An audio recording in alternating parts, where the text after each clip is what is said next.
You're listening to Civic Media. You can tune into any of our live shows on any radio station across the state with the Civic Media app. Find us in your phone's app store and listen anytime, anywhere. This is your WXCO Daily News Roundup for Bull Falls Radio, 98.9 FM and 1230 AM in Wausau.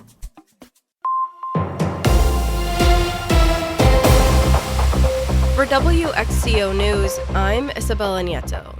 The Wausau Ethics Board will move forward with their investigation into a complaint against Mayor Doug Dinney. The complaint was filed in January and claimed Dinney's removal of an absentee ballot box last year from City Hall violated the city ethics code. At a meeting last week, the board rejected requests to postpone the hearing again. The hearing is scheduled for this Friday, over a year since Dinney moved the drop box. Board Chair Calvin Dexter said one witness, who was subpoenaed to appear at the Friday hearing, requested to be excused from the hearing because they have plans for the holiday weekend. I'm not very open to the idea that we should have another delay here. I think it's time to get this thing dealt with. Dexter says the witness claims they were not given sufficient notice of the hearing. That's not to say we couldn't or shouldn't have gotten the new subpoenas out earlier, but I don't think there was any great surprise here to anyone.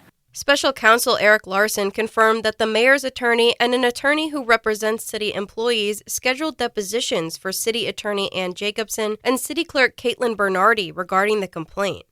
Dexter confirmed they still wanted the depositions.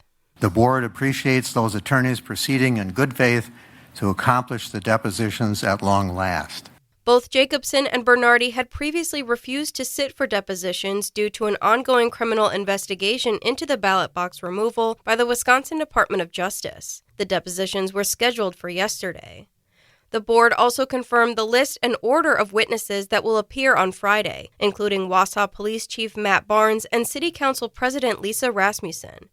The board also plans to deliberate in a closed session on October 15th at 4:30 p.m. before reconvening in an open session to discuss their next steps. No more pennies at Quick Trip. Connie Fellman has more. The company just announced they're going penniless. Cash transactions will now be rounded down to the nearest 5 cents. So if you're paying with cash, you could actually save a couple cents. You'd pay $1, for example, if your total is $1.04. Credit card and digital transactions, though, will stay the same. In a statement, the company says they made the move because their penny supplies are exhausted and they haven't gotten enough guidance from the U.S. Department of Treasury after the decision to stop minting new pennies. According to its website, Quick Trip serves almost 12 million people every week. It has stores across Wisconsin, Minnesota, northern Michigan, Iowa, Illinois, and South Dakota.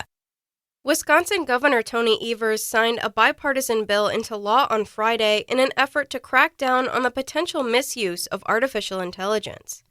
Wisconsin Act 34 targets the use of artificial intelligence to create or share explicit photos of a person generated without their consent. The law specifically defines synthetic intimate representation and prohibits publishing an artificially generated representation of an identifiable person with the intent to harass or intimidate them, and expands the crime of representations depicting nudity. The Wisconsin Department of Natural Resources held a public hearing on a proposed rule change for PFAS standards on Thursday. The forever chemicals have become a troublesome issue across the state as municipalities seek to remove them from their drinking water. The rule change considered last week would bring the state's PFAS standards in line with the Environmental Protection Agency standards. State law says Wisconsin's drinking water program cannot have looser standards than federal requirements under the Safe Drinking Water Act. The village of Croninwetter has a new village administrator.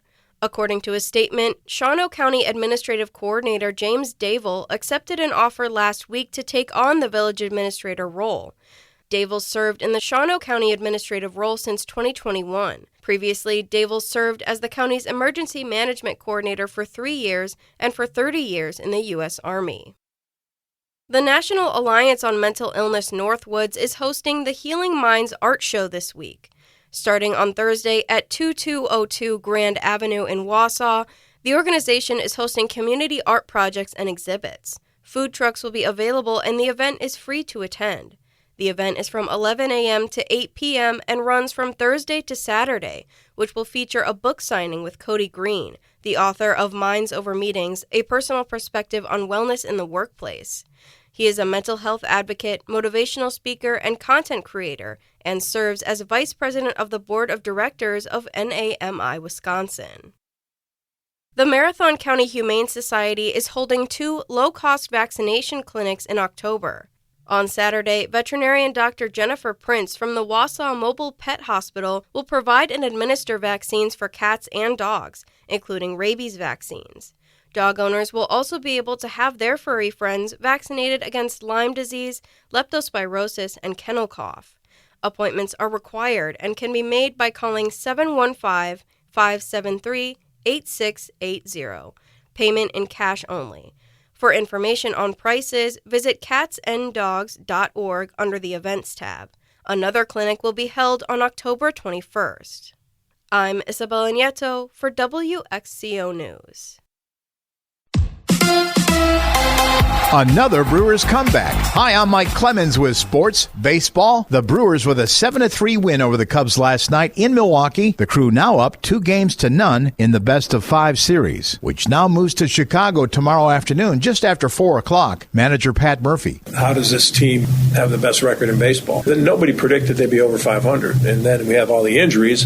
Certainly nobody was banking on us. Home runs from Andrew Vaughn, Jackson Churio, and William Contreras, who says he dedicates it to the fans. I want to do everything for the Brewer fans. I want to do everything for my teammate. I want to be one of the best on the plate. I want to be the best catcher. They have to look Contreras how to play. I want to bring that energy too for the team. And now it's showtime. The Cubs now down 2-0. After getting off to a great start, those mistakes were 2 3-run homers is going to be, you're not going to win playoff games giving up 2 3-run homers. That was just too much to overcome. That's Cubs manager Craig Counsell with sports. I'm Mike Clemens. On your entertainment beat, I'm Pete Schwaba. 2 new releases cracked the top 5 at the box office over the weekend. Taylor Swift had the #1 album in the country after the official release party of A Showgirl dropped on October 3rd. She also has the #1 film in America with her 89-minute feature-length film, Taylor Swift, the official release party of A Showgirl. The other film debuting was a bit of a disappointment numbers-wise. Despite getting a rousing standing ovation that lasted several minutes at the Cannes Film Festival, Dwayne "The Rock" Johnson's The Smashing Machine was a bit of a box office dud, opening with just $6 million. The former wrestler got lots of praise for his performance. Maybe it will have legs. Paul Thomas Anderson's critically acclaimed One Battle After Another slipped to #2 in its second week after opening #1. The film brought in a little over $11 million for a drop-off of less than 50%, which is impressive. Don't be surprised if opening #1 next week is a video of Taylor Swift just doing household chores. Even though she said no to performing at the Super Bowl halftime show, Taylor Swift is on top again as her new album, The Life of a Showgirl, dropped on October 3rd and went right to #1. If that weren't enough, Swift also has the #1 movie in America with her 89-minute video celebrating the release of her new album called Taylor Swift, the official release party of A Showgirl. Saturday Night Live season 51 kicked off this past weekend and pulled no punches in going after the president after Trump's stunt last week in front of over 800 military higher-ups, which included a lecture about facial hair and maintaining a reasonable weight. During the skit, James Austin Johnson, who played Donald Trump, told those in the sketch not to go too far or they would face consequences. They went pretty far. It's worth a Google. When Entertainment Weekly asked the White House for a statement, spokeswoman Abigail Jackson said she had more entertaining things to do, like watching paint dry. Or maybe something even less exciting, like a president's speech to military generals. It's been said that nothing good happens after midnight, even when something might seem harmless, like doing wind sprints behind a bar at 12:30 a.m. Former Jets quarterback and Fox News analyst Mark Sanchez was doing just that after several drinks, apparently, early Saturday morning. It led to a physical altercation with a much older man, which is still under investigation. It was first reported that Sanchez was in critical condition with stab wounds, but now it's come out that he might have been the instigator of the incident that involved a 69-year-old grease truck driver. According to security tapes, both men, despite getting physical, were trying to record each other with their phones. Authorities say Sanchez body slammed the man to the ground and beat him up a bit before being stabbed 2 or 3 times, at which point Sanchez ran off. Mark Sanchez was arrested while recovering in the hospital, but has since been released. More details are sure to follow with this strange incident. For more showbiz fun, tune into Nightlight with with me, Pete Schwaba, weeknights from 6 to 8 p.m. on the Civic Media Radio Network. I'm meteorologist Brandon Bormans. Get ready for a stretch that will actually feel like fall. Plenty of sunshine for today, with high temperatures in the mid-60s. Mostly cleared tonight, chilly lows near 30, some widespread frost developing. That frost will hang around early on Wednesday, otherwise sunny with highs near 60. Right now, it's 42. That's your WXCO Daily News Roundup from Civic Media. Subscribe to this podcast on Spotify, Apple, or wherever you find your podcasts. Find more news at bullfallsradio.com.